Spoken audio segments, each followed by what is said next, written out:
My dear friends, welcome. चलिए, आज हम लोग बात करने वाले हैं एक बहुत ही इम्पोर्टेंट टॉपिक की, और ये एक्चुअली एक ऐसा एक्ट जो बना है, डीपीडीपी एक्ट जिसको बोलते हैं, digital personal data protection act, DPDP act. ठीक है, अब ये एक्ट इतना ज़्यादा इम्पोर्टेंट क्यों है? क्योंकि पहली बात तो हम लोग डिजिटल वर्ल्ड में जी रहे हैं। ठीक है, डिजिटल वर्ल्ड है साहब, ये डिजिटल वर्ल्ड में हर चीज़ डिजिटल होता है, हर चीज़ इंटरनेट से हो रहा है ना। तो ऐसे में डेटा का बहुत ही ज़्यादा इम्पोर्टेंस हो गया है, और उसमें भी पर्सनल डेटा को कैसे प्रोटेक्ट किया जाए, इसको कैसे साइबर सिक्योरिटी से बचाया जाए, कैसे इसको राइट टू प्राइवेसी को सिक्योर किया जाए, इसके लिए हमारा digital personal data protection act 2023 आया। अब देखिए, इम्पोर्टेंट इसलिए भी है क्योंकि ऐसा कानून पर्सनल डेटा प्रोटेक्शन एक्ट 2019 में भी आ चुका था, लेकिन वो बिल पास नहीं हो चुका क्योंकि उसमें बहुत सारा जो विरोधाभास था, उसमें बहुत सारा कॉन्ट्राडिक्शन था, बहुत सारा उसमें विरोध था, जो कि गवर्नमेंट सॉर्ट आउट नहीं कर पाई। इसलिए आपको यहाँ पर एक नया ही कानून देखने को मिल रहा है, डिजिटल डेटा प्रोटेक्शन एक्ट, यानी 4 साल बाद फाइनली जाके हमारे पास एक पर्सनल डेटा को प्रोटेक्ट करने के लिए कानून बन चुका है। ठीक है, तो ये वही लिखा हुआ है। सेंट्रल गवर्नमेंट रिसेंटली कहा गया है सेंट्रल गवर्नमेंट के द्वारा कि जो भी कंपनीज हैं या जो भी एंटिटीज हैं, उनको 1 साल का टाइम दिया गया है कि वो डिजिटल डेटा प्रोटेक्शन एक्ट 2023 के जो नॉर्म्स हैं उसको कंप्लाई कर पाएँ, और जो भी स्टार्टअप्स हैं उनको भी टाइम दिया गया ताकि वो अपना जो भी सिस्टम है उसको ये जो एक्ट बना है उसके अनुसार अपने आप को अडॉप्ट कर पाएँ। ठीक है, चलिए समझते हैं कि digital personal data protection act में है क्या, है ना। सबसे पहले तो समझते हैं कि ये है क्या, digital personal data protection act.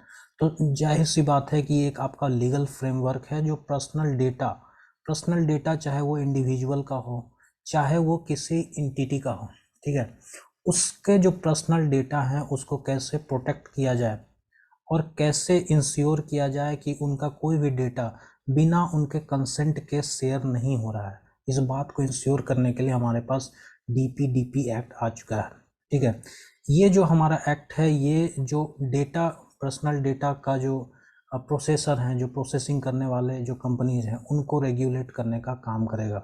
Applicability क्या है, तो ये कहाँ कहाँ अप्लाई होगा, ये जो डीपीडीपी एक्ट है वो कहाँ कहाँ पर अप्लाई होगा। तो ये it applies to the processing of digital personal data within the territory of India. India के अंदर अगर डेटा प्रोसेसिंग हो रहा है, पर्सनल डेटा प्रोसेसिंग, तो उस वहाँ पर ये डीपीडीपी एक्ट अप्लाई हो जाएगा। चाहे वो डेटा ऑनलाइन कलेक्शन हो रहा है डेटा का, चाहे वो ऑफलाइन कलेक्ट करके फिर उसको डिजिटाइज कर दिया जा रहा है। तो आपको जो प्रिलिमिनरी एग्जाम्स होते हैं उसमें ये जो स्टेटमेंट है ये काफ़ी कंफ्यूजिंग है।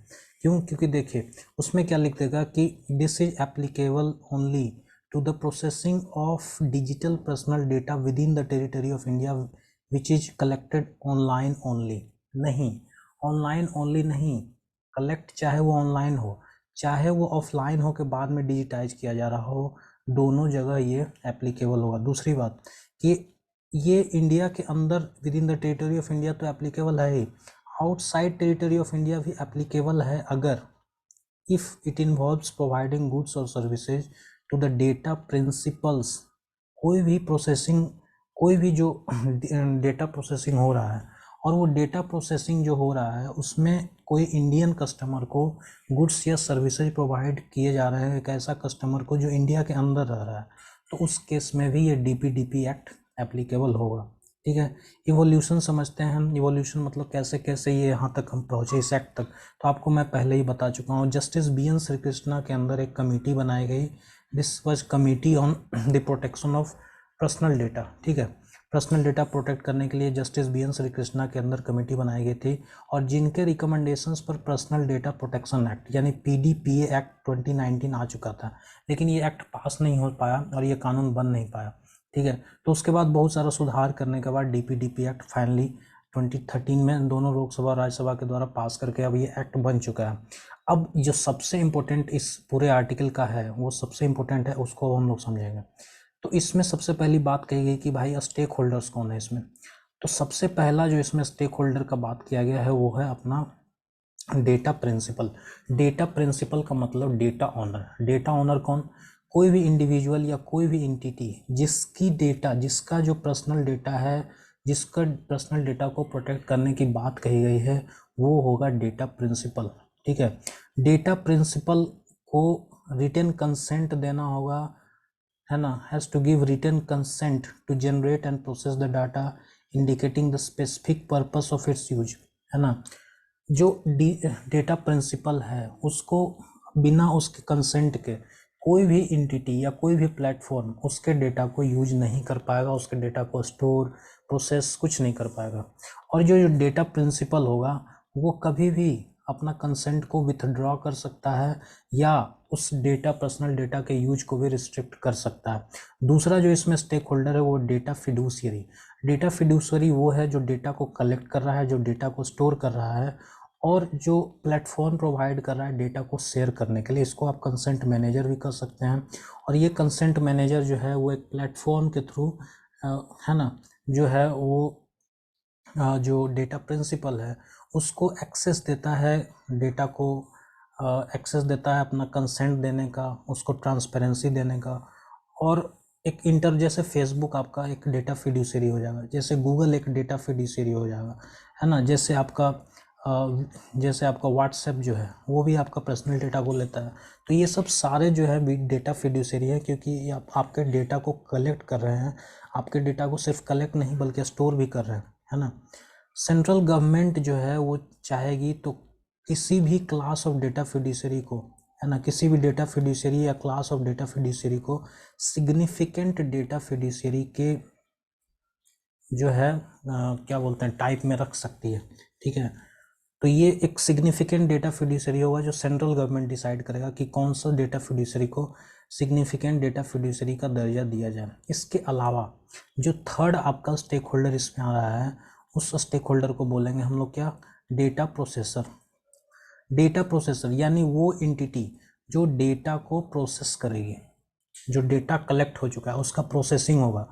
और ये कभी कभी डेटा फिड्यूशियरी के बिहाफ पर करेगी, मतलब डेटा फिड्यूशियरी वो होगा जो डेटा कलेक्ट करके स्टोर करेगा लेकिन डेटा को प्रोसेस करने के लिए किसी थर्ड पार्टी को दे देगी, है ना। कभी कभी ये होता है कि जो डेटा फिड्यूशियरी होता है वही डेटा प्रोड्यूसर भी हो जाता है ना। अब चौथा जो इसमें स्टेक होल्डर है वो डेटा प्रोटेक्शन ऑफिसर। यहाँ पर एक चीज़ आपको ध्यान रखना पड़ेगा कि जो डेटा प्रोटेक्शन ऑफिसर है वो कोई गवर्नमेंट ऑफिसर नहीं होगा, बल्कि जो एंटिटी है, जो डेटा फिड्यूशियरी है, वो ही अपॉइंट करेगी डीपीओ। यानी हर डेटा फिड्यूशियरी अपना एक डेटा प्रोटेक्शन ऑफिसर अपॉइंट करेगी जो बहुत ही इंपॉर्टेंट रोल प्ले करेगा इस प्रोविज़न को, ये जो डीपीडीपी एक्ट है इस प्रोविजंस को अप्लाई करवाने में ये डेटा प्रोटेक्शन ऑफिसर काफ़ी इंपॉर्टेंट रोल प्ले करेगा। इसके अलावा जो अदर प्रोविजंस हैं डीपीडीपी एक्ट में वो ये है कि सिटीजन्स राइट्स की इसमें बात कही गई है और कहा गया है कि डेटा प्रिंसिपल राइट्स के अंदर इंडिविजुअल को ये भी राइट होगा, राइट टू इन्फॉर्मेशन होगा, वो जो पर्सनल डेटा शेयर उसने किया उसको करेक्ट करवाने का, उसको मिटाने का, और ग्रीवांस रिड्रेसल मैकेनिज्म भी देना पड़ेगा डेटा फिड्यूशियरी को। यहाँ तक कि जो सिटीजन है उनको राइट टू नॉमिनेट भी होगा, यानी कि अगर वो सिटीजन इनकेपेबल है या उसके मरने के बाद डेटा हैंडलिंग कौन करेगा तो उसके लिए वो एक नॉमिनी भी नॉमिनेट कर सकता है। ठीक है, establishment of data protection board of India. अब ये जो बॉडी बनने वाली है बहुत ही इंपॉर्टेंट बॉडी बनेगी, data protection board of India यानी DPBI। इसको आप जरूर से ज़रूर याद रखिएगा। ये एक एडजुडिकेटरी बॉडी होगी जो किसी भी प्राइवेसी रिलेटेड ग्रीवांस या उससे रिलेटेड डिस्प्यूट होगा रिलेवेंट पार्टीज़ में, यानी डेटा प्रिंसिपल और फिड्यूशियरी के बीच में, तो उसको ये एडजुडिकेट करेगा। यह एक इंडिपेंडेंट रेगुलेटर होगा जिसके पास जो है अथॉरिटी होगा to the a certain instances of non compliances of the act provisions. और ये अगर मान लीजिए कि जो DPDP एक्ट है उसके प्रोविजंस का उल्लंघन होता है, उसका नॉन कंप्लायंस होता है, तो इसके पास अथॉरिटी होगा पेनाल्टी इम्पोज करने का भी। उसके अलावा एक चीफ एग्जीक्यूटिव अपॉइंट किया जाएगा। ठीक है, और जो बोर्ड मेंबर्स होंगे डेटा प्रोटेक्शन बोर्ड के उसको सेंट्रल गवर्नमेंट ही अपॉइंट करेगा। Data protection board of India का जो भी एडजुडिकेशन होगा, जो भी फैसला होगा, उसके अगेंस्ट आप हाई कोर्ट में जाके उसके खिलाफ आप वो कर सकते हैं। ठीक है, अपील कर सकते हैं। हाई कोर्ट चाहे तो किसी भी ठीक है कोई भी ब्रीच को सुओ मोटो भी ले सकता है। उसके अलावा किसी भी सिविल कोर्ट को यहाँ पर जुरिस्डिक्शन नहीं दिया गया है। जो भी मतलब डेटा रिलेटेड, प्राइवेसी रिलेटेड जो भी डिस्प्यूट होगा वो सीधे data protection board of India के पास जाएगा। सिविल कोर्ट यहाँ पर, सिविल कोर्ट का कोई जुरिस्डिक्शन नहीं होगा, ठीक है। सिंपल सी बात ये है। चलिए अब आगे बढ़ते हैं। अब आगे कहा गया है पेनाल्टी और इन्फ्रिंजमेंट की बात कहेगी कि अगर मान लीजिए डेटा प्रोटेक्शन जो हमारा कानून है, डीपीडीपी एक्ट जिसको मैं बार बार बोल रहा हूँ, अगर मान लीजिए उसका कंप्लायंस नहीं होता है फिर क्या होगा, तो उसके लिए एक पेनाल्टी की बात कही गई। अगर उल्लंघन होता है डीपीडीपी एक्ट का तो उसके लिए पेनाल्टी की बात कही गई। कहता है कि पहली बात तो ये कि इसको क्रिमिनल ऑफेंस नहीं माना जाएगा। अगर डीपीडीपी एक्ट के किसी भी प्रोविज़न को अगर कोई कंपनी नहीं मानती है या नॉन कंप्लायंट दिखती है तो उस पर पहली बात क्रिमिनल पेनाल्टी नहीं लगाया जाएगा, सिविल पेनाल्टी ही लगाया जाएगा। फाइनेंशियल पेनाल्टी जो होगा वो 250 करोड़ तक हो सकता है। डेटा फिड्यूशियरी के लिए ये 250 करोड़ तक हो सकता है। और जो डेटा प्रोसेसर है या जो डेटा प्रिंसिपल है वो 10,000 तक भी हो सकता है। मतलब 250 करोड़ से लेके 10,000 तक के रेंज में जो है वो इसका पेनाल्टी दिया जा सकता है। अगर मान लीजिए कि